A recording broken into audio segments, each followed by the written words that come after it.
Hey everyone, I am C S Khandelwal and आज हम मिले हैं डिस्कस करने the strategy for strategic cost management and performance evaluation, जिसको आप प्यार से नफरत से एसएमपी बोलते हैं।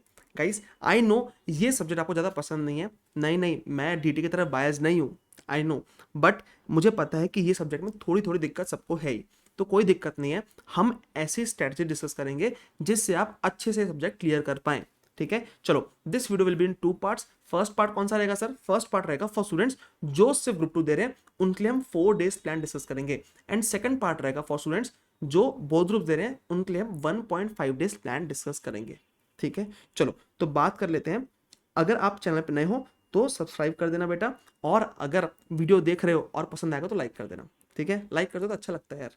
ठीक है, चलो बात कर लेते सर एससीएमपी की। अब सुनो, कुछ बातें कॉमन है सबके लिए। क्या बात है सर? सुनो सर, थ्योरी क्या करें सर? थ्योरी क्या इंपॉर्टेंट है क्या? थ्योरी में कैसा करें? बेटा थ्योरी इक्वली इंपॉर्टेंट है, इक्वली इंपॉर्टेंट। 50 मार्क्स की थ्योरी आती है। ठीक है, एंड थ्योरी में ही बहुत बच्चे मार्क्स नहीं ला पाते, और ये मेरे साथ पर्सनली भी हुआ था। मेरे जब फर्स्ट अटेम्प्ट में दिया था मैंने मे 19 में, तब 40 मार्क्स आए थे थ्योरी में, और मैं थ्योरी मतलब सॉरी पेपर में 40 मार्क्स आए थे, और थ्योरी में कुछ मार्क्स नहीं मिले। 0, 1, 2 ऐसे मार्क्स मिले थे। 10 मार्क्स का क्वेश्चन था एक, उसमें को 1 मार्क्स मिले थे। प्रैक्टिकल मेरा पूरा सही था, पूरा 100% सही था। प्रैक्टिकल आंसर सारे मैच कर रहे थे। प्रैक्टिकल मैंने कॉपीज मंगाई थी, थ्योरी में मार्क्स ही नहीं मिले। ठीक है, तो यार उस टाइम में वो समझ में आया कि थ्योरी अच्छे से पढ़ना पड़ेगा, कीवर्ड्स लिखने पड़ेंगे वहां पे। एग्जामिनर आपसे कीवर्ड चाहता है, वो चाहता है आप कीवर्ड्स लिखो। और थ्योरी कैसा होता है पता है आपको? ऐसा पूछेगा, फर्स्ट क्वेश्चन आपको प्रैक्टिकल देगा, टारगेट कॉस्ट निकालो, और सेकंड को जैसे एग्जांपल दे रहा हूँ, टारगेट कॉस्ट निकालो, एंड सेकंड थर्ड क्वेश्चन इससे रिलेटेड थ्योरी दे देगा। तो आपको उससे रिलेट करके आंसर करना पड़ेगा, और वहां पे रिकमेंड, एनालाइज ऐसे वर्ड्स यूज करते हैं। तो आपको रिकमेंड करना पड़ेगा क्या करना चाहिए उस सिचुएशन में, तो आपको वैसे रिकमेंड करना पड़ेगा। उसमें आपको थ्योरी के कीवर्ड्स यूज करने पड़ेंगे। सर अब मुझे 100% रटना है कि थ्योरी? नहीं बेटा, रट कोई भी नहीं सकता। ठीक है, बट आपको कीवर्ड्स यूज करने पड़ेंगे, क्योंकि आप सोचो, जो चेकर होता है वो आपसे पहले 100 कॉपीज चेक कर चुका है, उसको पता है कि आंसर में क्या होना चाहिए। तो पूरा पूरा पढ़ेगा कैसे? नहीं पढ़ता पूरा पूरा। वो क्या करता है बेटा, वो देखता है थोड़ा थोड़ा पढ़ के ऊपर से, उसको अगर कीवर्ड्स मिले तो आपको मार्क्स देता है, नहीं तो नहीं देता। लाइन टू लाइन तो पढ़ने वाला नहीं है वो। ठीक है, नॉर्मल ह्यूमन बिहेवियर है। तो वो कीवर्ड्स ढूंढेगा आपके, अगर कीवर्ड्स मिले तो मार्क्स देगा, नहीं तो कम मार्क्स देगा, एवरेज मार्किंग करेगा। ठीक है, और जहां जहां कीवर्ड्स लिखते हो आपको पता है कीवर्ड्स है, तो वहां पे अंडरलाइन कर दिया करो। मैं तो ऐसा करता था।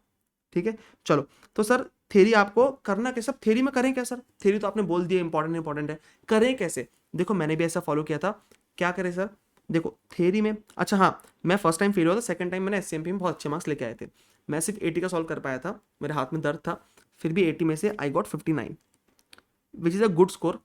ठीक है, तो मैं समझा सकता हूँ आपको, I am eligible to explain. ठीक है, तो एससीएमपी में थ्योरी में क्या करें सर? थ्योरी में बेटा आपको ना, जिस भी यूट्यूब टीचर को फॉलो करते हो, जो यूट्यूब पे वीडियोस डालते हैं, उनका बेटा किसी का भी एससीएमपी की थ्योरी के रिवीजन वीडियोस देख लो। सर आप यूट्यूब क्यों बोल रहे हैं?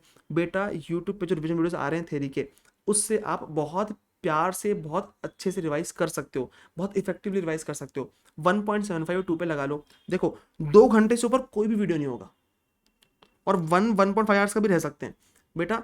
अगर ये वीडियोस आप देख रहे हो स्पीड बढ़ा के, तो बहुत कम टाइम में आप सुन सकते थेरी। ठीक है, आप जब सुनोगे तो अपनी बुक खोलना जिस बुक से आपने पढ़े। ठीक है, अब बुक घुमाते रहना साथ में। ठीक है, जैसे वो बोल रहे हैं कोई कंसेप्ट बोले, लीन सिस्टम में कोई कंसेप्ट बता रहे हैं वो, ठीक है, वो कंसेप्ट चल रहा है, आप पढ़ते जाओ, जस्ट इन टाइम है, जस्ट इन टाइम चल रहा है, वो समझा रहे हैं, आप साथ में आपकी बुक में देखते रहो। ठीक है, ऐसे करते करते इफेक्टिवली वीडियो के साथ आपका रिवीजन एक बार हो जाएगा। फिर जैसी वीडियो खत्म हुआ, तुरंत तुरंत आधे से 30 से 45 मिनट्स या 1 घंटे में पूरा थ्योरी चैप्टर फिर से पढ़ लो, फिर से क्वेश्चंस कर लो। ऐसे ही थ्योरी चैप्टर्स करना है। ठीक है, अगर आप ऐसे करोगे तो बहुत इफेक्टिवली थ्योरी कर सकते हो। ठीक है, दूसरी बात, चलो सर अब सर 4 डेज प्लान बता दो सर। 4 डेज प्लान में कैसे करें? देखो बेटा 2 बार रिवाइज करना है आपको। सर 2 बार? हम तो एक बार भी नहीं कर पा रहे हैं सर, एक बार भी नहीं कर पा रहे हैं। और सर हम तो सर ओल्ड कोर्स से न्यू कोर्स में आए सर, हमारे सब्जेक्ट बहुत डिफिकल्ट है। बेटा ऐसा कुछ नहीं है, जो न्यू कोर्स में बच्चे बैठे हैं ना, उनके लिए भी कोई ईजी नहीं है, सेम ही है उनके लिए भी। ठीक है, आप ऐसा मत समझो बहुत कंफर्टेबल है वो, उनको भी कुछ नहीं आता, तुमको भी कुछ नहीं आता, दोनों सेम हो। ठीक है, तो बिल्कुल भी मत सोचो ऐसा। ठीक है, कुछ नहीं आता मतलब दोनों के लिए सेम ही है, डिफिकल्टी लेवल सेम है, ये बोल रहा हूँ मैं। मोरल डाउन मत करना, मजाक से बोल रहा हूँ। मतलब मतलब मेरे बोलने की भावनाएं समझो, वर्ड्स का मतलब कि भाई ओल्ड कोर्स वाले तुम डरो मत, उनके लिए भी कुछ बहुत एक्स्ट्रा ऑर्डिनरी बेनिफिट नहीं है उनको तुम्हारे से, कॉम्पिटेटिव एज नहीं है उनको, सेम ही है समझ लो, ये बोल रहा था बस मैं। ठीक है, अब सर 4 डेज प्लान कैसे करना है सर, तो देखो सबसे पहले ना आप लोग फर्स्ट डे कल से आपको स्टार्ट कर देना चाहिए। कब से सर, 19 से, 19, 20, 21, 22, 4 दिन पढ़ना चाहिए कम से कम एसएमपी। उसमें 2 बार रिवाइज करेंगे हम। फर्स्ट रिवीजन अब करेंगे हम 2.5 डेज में, सेकंड करेंगे 1.5 डेज में। ठीक है, तो 4 दिन में अच्छे से हो जाएगा खत्म। अब सर स्टार्ट कैसे करें, तो देखो बेटा ऐसे करना, थ्योरी प्रैक्टिकल का कॉम्बो बनाओ, कॉम्बो बना के करो। जैसे फर्स्ट आप कर लो ये दोनों चैप्टर, ये दोनों तो बहुत ईजी चैप्टर है। ठीक है, ये दोनों चैप्टर करो सबसे पहले, सुबह उठते से ही, कल सुबह उठते से ही। इसके बाद 2 चैप्टर प्रैक्टिकल कर लो, डिसीजन मेकिंग और प्राइसिंग डिसीजन। अब ये दोनों इजी चैप्टर है। ठीक है, कल जब आप स्टार्ट कर रहे हो तो कल डिफिकल्ट चैप्टर मत उठाना। कल जब 4 चैप्टर खत्म हो जाएंगे ना आपके, उसके बाद डिफिकल्ट चैप्टर उठाना। मतलब एक बार मोराल बन गया ना, मोराल एक बार बन गया, अच्छा मोमेंटम बन गया, मोराल हाई हो गया, तब आप डिफिकल्ट चैप्टर्स उठाओ। तो जैसे कल ये दोनों कर लो। ठीक है, कल ये दोनों 6 घंटे में मेरे हिसाब से हो जाना चाहिए क्वेश्चन के साथ, 6 आवर्स में कर लो। इसके बाद 6 आवर्स में अगले ये कर लो, और इसके साथ मुझे लगता है एक छोटा चैप्टर आप ये भी कर लो खत्म, अगर टाइम बचता है तो। कल की बात कर रहा हूँ 18 की।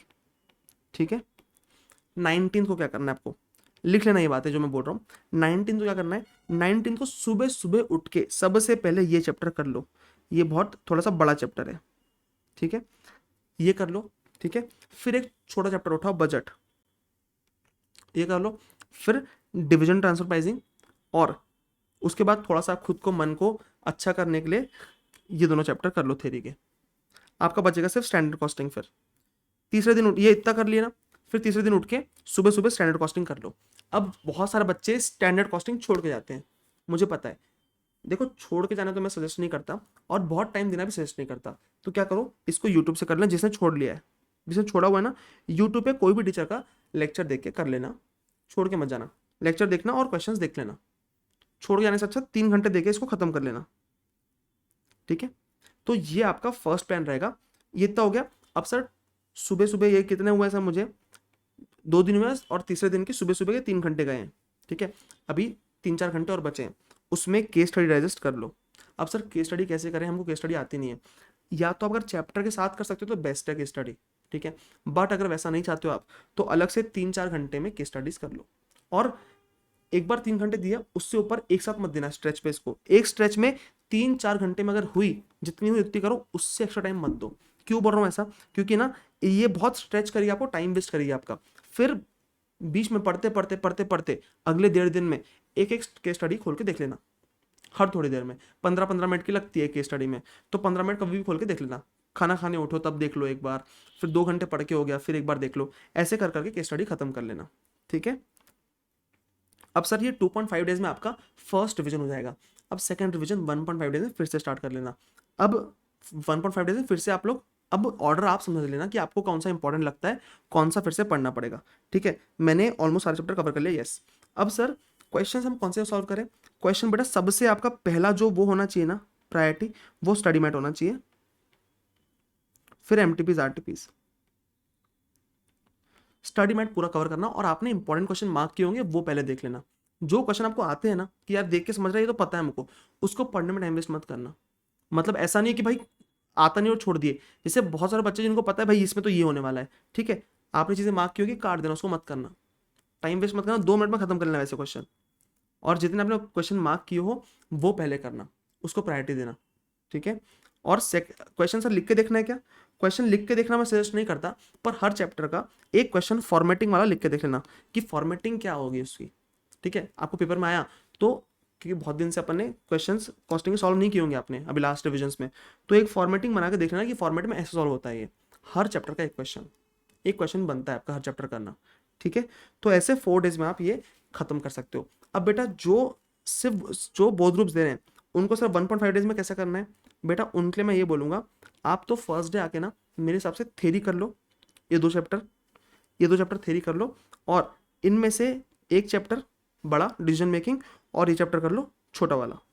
4 चैप्टर कर लो, 4 चैप्टर हो गए ना, कॉन्फिडेंस रहेगा। सुबह उठ के बड़ा चैप्टर उठाना सबसे पहले, कौन सा, 7 चैप्टर, फिर डिविजनल ट्रांसफर प्राइसिंग, और फिर बाकी प्राइसिंग डिसीजन और बीच में 2 चैप्टर ये कर लेना, या फिर ये दो तो आप नेक्स्ट डे सुबह के लिए भी छोड़ दोगे ना, पेपर वाले दिन के लिए, जो 1.5 डेज की बात कर रहा हूँ, जो बोथ ग्रुप्स दे रहे हैं, तो भी चलेगा। ये दोनों चैप्टर बहुत ईजी है, ठीक है। बाकी दिन भर में आपको चैप्टर्स बांटने अपने, ठीक है। पहले ईजी फिर डिफिकल्ट, ईजी डिफिकल्ट ऐसे करके बांट लो ऑर्डर में। ऐसा क्यों बोल रहा हूँ, उससे ना थोड़ा डिफिकल्ट चैप्टर करते हैं अपन तो डर जाते, थोड़ा हम थक जाते हैं, फिर इजी चैप्टर उठा लो तो कॉन्फिडेंस फिर से आ जाएगा। तो ऐसे करके आप बांट लो दिन भर में। और बांटने में कुछ भी नहीं है बहुत ज़्यादा। इंपॉर्टेंट चैप्टर्स कौन से जिससे क्वेश्चन पक्का आते हैं, 3rd 4th इंपॉर्टेंट है, ठीक है, 7th इंपॉर्टेंट है, 8th इंपॉर्टेंट, 9th इंपॉर्टेंट है, ठीक है। और स्टैंडर्ड कॉस्टिंग से पक्का क्वेश्चन आते हैं। इन चैप्टर से पक्का क्वेश्चन आते हैं और बहुत सारा मार्क्स कवर करते हैं, तो ये पहले कर लेना। Decision making, pricing decision, question पक्का आने वाले, कम मार्क्स के आते हैं पर आते हैं, ठीक है। तो ये और ये थोड़े इजी चैप्टर आपको आते हैं दोनों चैप्टर, ठीक है। प्राइसिंग डिसीजन में बेटा वो स्कीमिंग प्राइसिंग और ये सब जो टेक्निक्स होती है प्राइसिंग डिसीजन की, अलग अलग प्राइसिंग, वो याद कर लेना। उसके क्वेश्चन जब आते हैं ना तो बोनस मार्किंग है, अगर वो आ गया तो बोनस मार्क्स है आपके लिए, ठीक है। तो ऐसे आप 1.5 डेज में प्लान कर सकते हो। केस स्टडी सबसे आखिरी में करना। और मैंने वो बताया कि अगर स्ट्रेच में टाइम नहीं देना ना उसको, तो बीच बीच में 10 मिनट 15 मिनट करके कर लेना।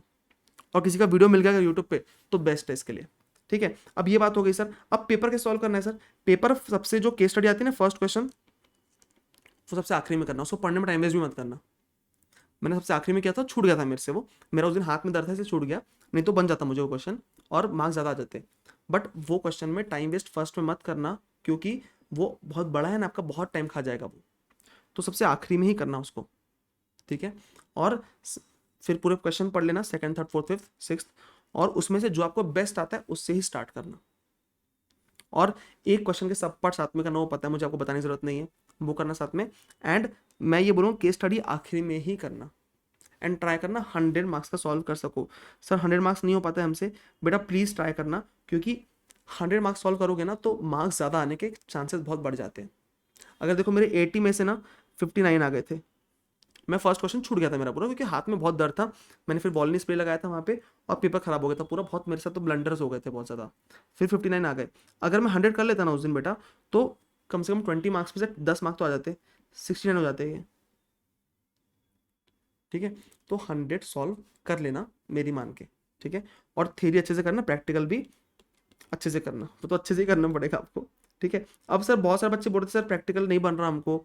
देखो बेटा, आपने पहले जो पढ़ाई की उसको ही अपन कैसे बेटर कर सकते हैं लास्ट डेज में, वही कर सकते हैं। आपने पहले कुछ पढ़ा ही नहीं है तो फिर मैं कुछ ऐसा बता नहीं सकता आपको ये कर लो तो हो जाएगा, ऐसा कुछ नहीं होता, ठीक है। आपने जो पहले पढ़ा है वही अपन बेस्ट कर सकते हैं यहाँ पे आके, यहाँ पे अपनी प्रिपरेशन से, ठीक है। और अच्छे से पेपर देना, ऑल द बेस्ट, ठीक है। और बिल्कुल डरना नहीं, डिफिकल्ट पेपर भी आ गया अगर अगर पेपर डिफिकल्ट आया तो डरना नहीं, पूरी दुनिया के लिए डिफिकल्ट है। इजी आया पूरी दुनिया के लिए इजी है, आपके लिए भी इजी है, बन रहा है अच्छे से कर लो। डिफिकल्ट आया पूरी दुनिया के लिए डिफिकल्ट है, सब पैनिक करने वाले हैं, तुम पैनिक मत करना। बाकी सब पैनिक करेंगे, हमको पैनिक नहीं करना। हमको क्या करना है भैया, हमको पता है हमको 3 घंटे में बेस्ट परफॉर्म करना है अपना, वो हम बेस्ट परफॉर्म करेंगे, बस बात खत्म, और कुछ नहीं पता।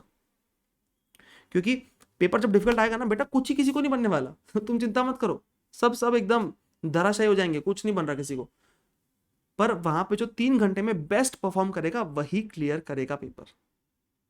एंड जहां पे डिफिकल्ट आते हैं ना पेपर, वहां मार्किंग चेकिंग ईजी होती है। तो बिल्कुल भी पैनिक नहीं करना है। मैं तो चाहूंगा ईजी आए, पर आप सोच के जाओ कि डिफिकल्ट आने वाला है, पहले से एज्यूम करो डिफिकल्ट आने वाला है। अगर डिफिकल्ट आया तो अपन प्रिपेयर्ड थे, ईजी आया तो बोनस हो जाएगा। सिंपल, एकदम सिंपल स्ट्रैटेजी है, दिमाग में रखो, ठीक है। चलो ऑल द बेस्ट, अच्छे से जाओ पेपर देने।